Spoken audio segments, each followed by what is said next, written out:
नमस्कार, मैं रिया, आप देख रहे हैं सुरागेलाल न्यूज चैनल का प्रदेश बुलेटिन। आइए नजर डालते हैं आज की खबरों पर। पत्रकार प्रेस परिषद खटीमा इकाई द्वारा किया आई कार्ड वितरण। कांग्रेस नेता हरक सिंह रावत के बयान पर सिख समाज में उबाल। बुद्ध पार्क में जोरदार प्रदर्शन। रामनगर में अतिक्रमण हटाने की बड़ी कार्रवाई को लेकर पुलिस प्रशासन पूरी तरह मुस्तैद। रामनगर में 98 वर्षीय बुजुर्ग ने लाइसेंसी रिवॉल्वर से खुद को मारी गोली मार की आत्महत्या। इलाके में मचा हड़कंप। रामनगर में ग्राम पुछड़ी क्षेत्र अवैध अतिक्रमण के खिलाफ प्रदर्शन।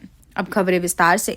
आज पत्रकार प्रेस परिषद खटीमा इकाई की PWD गेस्ट हाउस में बैठक हुई, जिसमें पत्रकार प्रेस परिषद के राष्ट्रीय अध्यक्ष आसिफ अली द्वारा भेजे गए पत्रकारों के लिए आई कार्ड का वितरण किया गया। राष्ट्रीय अध्यक्ष के पास भेजना होगा जिससे उनके पास बन सके और बुलंदशहर में हो रहे पत्रकारों के महासम्मेलन में भाग ले सकें। संवाददाता ईश्वर सिंह की रिपोर्ट। बहुत भाइयों का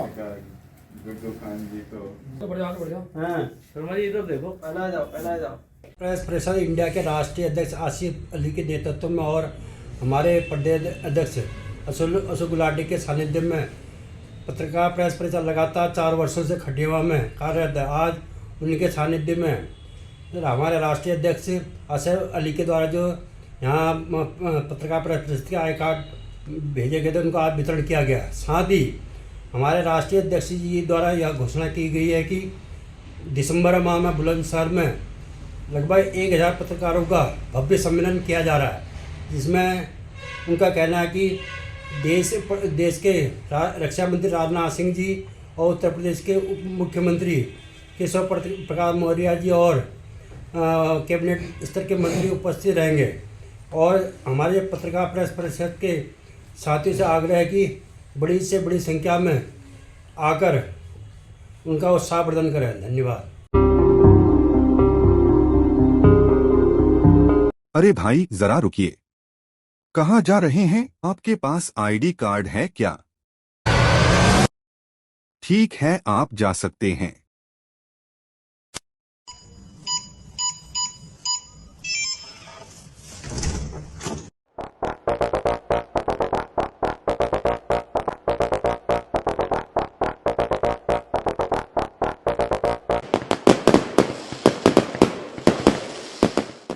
यूनिको पेश करता है प्रीमियम पाइप्स और फिटिंग्स। यूनिको में है दम, यूनिको नहीं किसी से कम।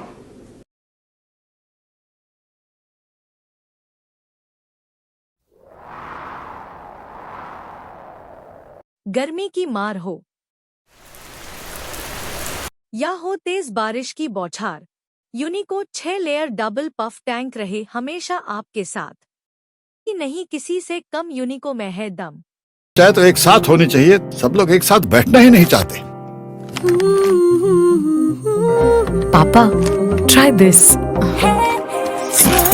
लो सब लपक लीजिए।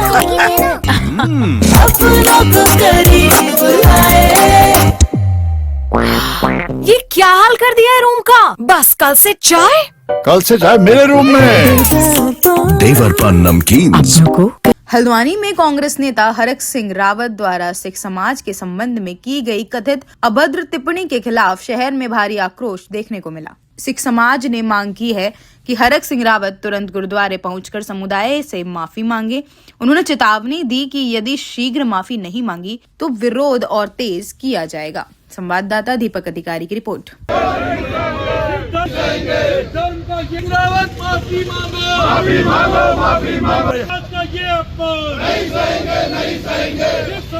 हरक सिंह रावत से इससे ज़्यादा हम लोग उम्मीद भी नहीं कर सकते। जिस प्रकार उन्होंने सिख समाज के ऊपर कल अशोभनीय टिप्पणी की है, हम सभी लोग उससे बहुत आहत हैं और हमारे सिख समाज में उससे बहुत रोष है।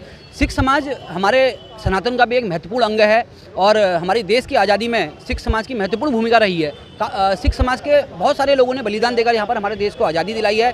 हम सिख समाज के साथ हमेशा 24 घंटे और 7 दिन हमेशा खड़े हैं। और मैं कहना चाहूँगा हरक सिंह रावत जी से, उत्तराखंड के सारे सिख समाज से वो सार्वजनिक रूप से माफ़ी मांगे। उत्तराखंड ही नहीं, पूरे देश का सिख समाज इससे रोष में है। पूरे देश के सामने वो यहाँ पर माफ़ी मांगे। जैसे ये बयान हम 2-3 दिन से सोशल मीडिया पे अपने सिख कम्युनिटी या कहीं ग्रुपों में देख रहे हैं कि हरक सिंह रावत जी एक स्टेज पे कहते नजर आ रहे हैं कि सरदारों के 12 बज गए रोज़ दिखा रहे हैं कि 12 बज गए।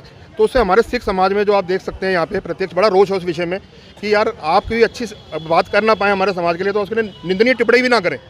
देखिए हमारा कोई भी अगर कार्य होता है, जैसे कोई समाज सेवा से होता है या कोई भी आपदा आती है, कोई भी मुसीबत आती है, तो सिख समाज सबसे पहले बढ़ चढ़कर उस पर हिस्सा लेता है। आप उसका अप्रिसिएशन ना कर सके तो लेकिन उसकी टिप्पणी भी ना करें।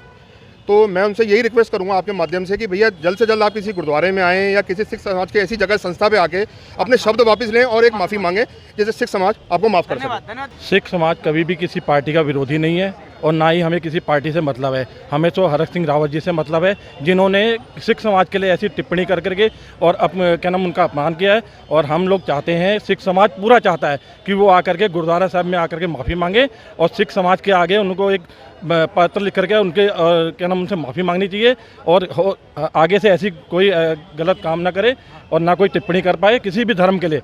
अब सिख समाज के लिए किसी धर्म के लिए भी कोई करंट टिप्पणी नहीं होनी चाहिए इस तरह की। नैनीताल जिले के रामनगर के पुछड़ी क्षेत्र में वन विभाग की रिजर्व फॉरेस्ट भूमि से अतिक्रमण हटाने की कार्यवाही को लेकर प्रशासन और पुलिस पूरी तरह अलर्ट मोड में आ गया है।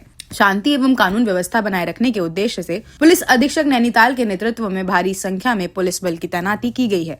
एसएसपी मंजुनाथ टीसी ने 2 टूक शब्दों में स्पष्ट किया है कि सरकारी कार्य में बाधा पहुंचाने वालों के खिलाफ सख्त कानूनी कार्यवाही की जाएगी। रामनगर में अतिक्रमण हटाने को लेकर प्रशासन पूरी तरह गंभीर है। सुरक्षा व्यवस्था चाक चौबंद है और कानून व्यवस्था से खेलने वालों को किसी भी सूरत में बख्शा नहीं जाएगा। संवाददाता राजीव अग्रवाल की रिपोर्ट। जी ने बताया है सीओ साहब ने, उसी पे सेम उसी मैनर में वहाँ फॉलोइंग हो जाएगी।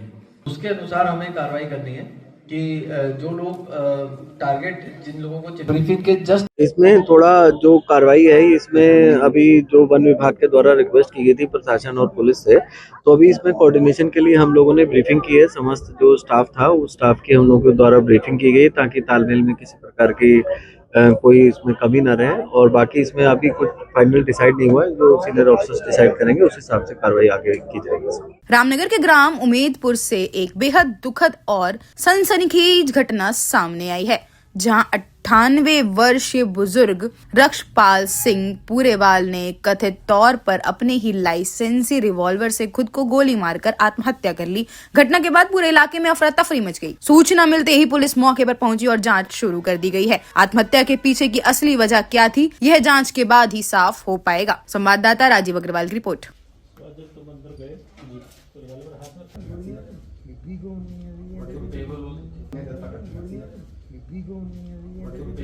सूचना प्राप्त हुई थी, जो उमेदपुर गांव है वहां पर एक रक्षपाल नाम के व्यक्ति हैं जिनकी एज 78 ईयर्स है।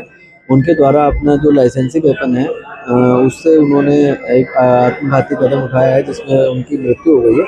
अभी फिलहाल इसमें पंचायतनामा और पोस्टमार्टम की कार्रवाई की जा रही है। एफएसएल यूनिट को भी हमने बुलाया है एविडेंस कलेक्शन के लिए, और जो उनके कारण हैं सुसाइड के उसकी अभी जांच की जाएगी इसमें, और जो भी इसमें फैक्ट्स आते हैं उसके हिसाब से इसमें अग्रिम कार्रवाई की जाएगी। जी सर, इनका नाम था रक्षपाल सिंह। सर हम काम कर रहे थे, पेड़ झांक रहा था मैं, ताई जी वहीं पे बैठी थी मंजे बिछाकर।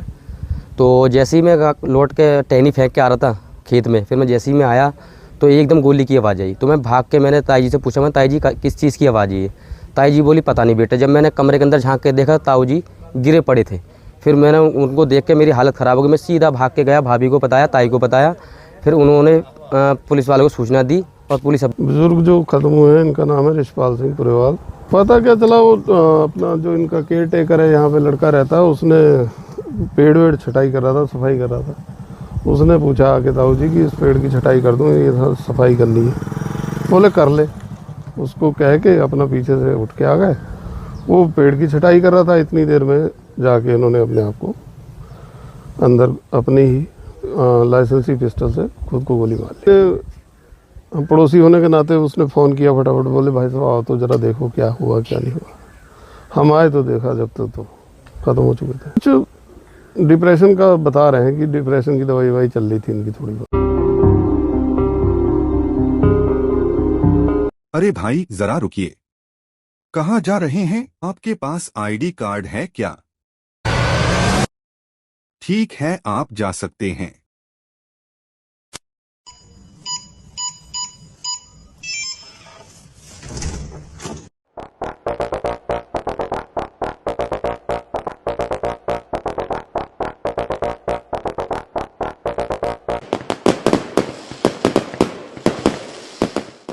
यूनिको पेश करता है प्रीमियम पाइप्स और फिटिंग्स। यूनिको में है दम, यूनिको नहीं किसी से कम।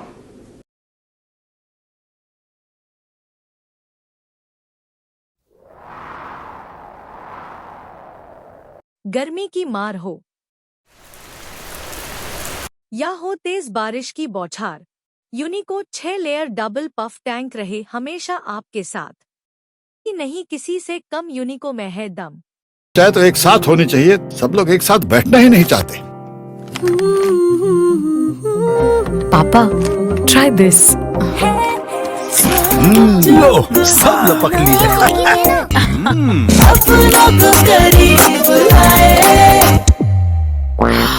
ये क्या हाल कर दिया है रूम का? बस कल से चाय मेरे रूम में। देवर पान नमकीन। आपको बता दें कि शनिवार की सुबह पुलिस एवं वन विभाग की संयुक्त टीम ने ग्राम पुछड़ी क्षेत्र में वन विभाग की जमीन पर अवैध रूप से अतिक्रमण करने वालों के खिलाफ अपनी कार्यवाही करते हुए अतिक्रमण को ध्वस्त करने की कार्यवाही की। पुलिस और वन विभाग की कार्यवाही का विभिन्न सामाजिक संगठनों के लोगों ने गुलरघट्टी के समीप मंगल बाजार चौराहे पर विरोध किया और सरकार व पुलिस एवं वन विभाग के खिलाफ नारेबाजी करते हुए प्रदर्शन किया। प्रदर्शनकारियों का आरोप है कि अतिक्रमण हटाने के दौरान पुलिस द्वारा लोगों के साथ मारपीट करने के साथ ही महिलाओं के साथ अभद्रता की गई है। सरकार और प्रशासन जनता और मीडिया की आवाज को दबाना चाहता है। संवाददाता राजीव अग्रवाल की रिपोर्ट।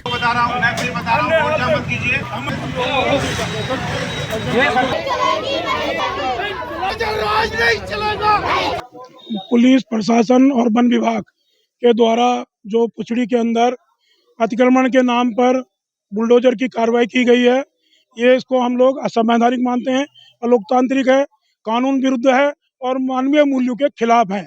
और प्रशासन के द्वारा जो कार्रवाई की गई है, क्योंकि मामले हाईकोर्ट में है, कुछ लोग वहाँ पर हाईकोर्ट में गए हैं, कुछ लोग नहीं जा पाए, लेकिन मुकदमे की प्रकृति एक जैसी है। वहाँ पर वन अधिकार कानून समिति है, उसका भी उल्लंघन हुआ, उसका भी कोई डिस्पोजल नहीं हुआ है। सुप्रीम कोर्ट की गाइडलाइन है कि यदि लंबे समय से कोई कहीं पर रह रहे हैं, उनको यदि अतिक्रमण के नाम पर हटाया जाता है तो उसकी पुनर्वास की समुचित पुनर्वास की वैकल्पिक व्यवस्था की जाए, वो भी नहीं की गई है। और पूरा जो जिला प्रशासन है, पुलिस प्रशासन है, वन विभाग है, तानाशाही रवैया अपनाना चाहता है, पारदर्शिता से काम नहीं कर रहा है। पुलिस मीडिया के लोगों को रोका गया है, तो क्या छुपाना चाहते हैं? जो हमको सूचनाएं मिली हैं कि लोगों के साथ मारपीट की गई है, लोगों का सामान जबरदस्ती बाहर फेंका गया है, महिलाओं के साथ अभद्रता की गई है, बिजली काटी गई है। हमने कहा हम आपके साथ मौके पर जाना चाहते हैं। एसडीएम महोदय यहाँ पर आए थे, कोतवाल साहब यहाँ पर हैं, हम जाना चाहते हैं कि वहाँ पर वास्तविक स्थिति क्या है, लेकिन वो वहाँ पर जाने से रोक रहे हैं। हमारा मानना है और जो हमको जानकारी है कि बहुत से लोग जो बेघर हो गए हैं, उसमें बड़ी संख्या में बच्चे हैं, महिलाएं हैं, उन्होंने भोजन नहीं किया है, उनका कोई ठिकाना नहीं है। हमने कहा वहाँ पर जा करके वो स्थिति को देखना चाहते हैं और उन लोगों की व्यवस्था करना चाहते हैं। हमने एसडीएम साहब से पूछा कि आपने कोई ऐसी व्यवस्था की है, उन्होंने कहा नहीं की गई है। कोतवाल साहब से पूछा तो कोई तो ये हमारी एक नागरिक होने के नाते, एक सामाजिक कार्यकर्ता होने के नाते और रामनगर के लोगों की जिम्मेदारी बनती है कि जो लोग बेघर हुए हैं उनकी सुरक्षा, उनकी खाने पीने की व्यवस्था, बच्चों की व्यवस्था, ये जिम्मेदारी हमें बनती है और उनका अच्छे से ढंग से पुनर्वास हो, ये हम लोगों की जिम्मेदारी है और यही हम मांग भी कर रहे हैं। और इस संबंध में हमने एसडीएम को ज्ञापन भी दिया है। न्यायालय जाएंगे, बिल्कुल न्यायालय जाएंगे, हम इस सारे मामले को लेकर के न्यायालय जाएंगे। जो पुलिस की जो पूरी कार्रवाई है, इसके खिलाफ हम न्यायालय में जाएंगे। प्रदेश से जुड़ी सभी खास खबरों को देखने के लिए बने रहिए सुरागेला न्यूज के साथ।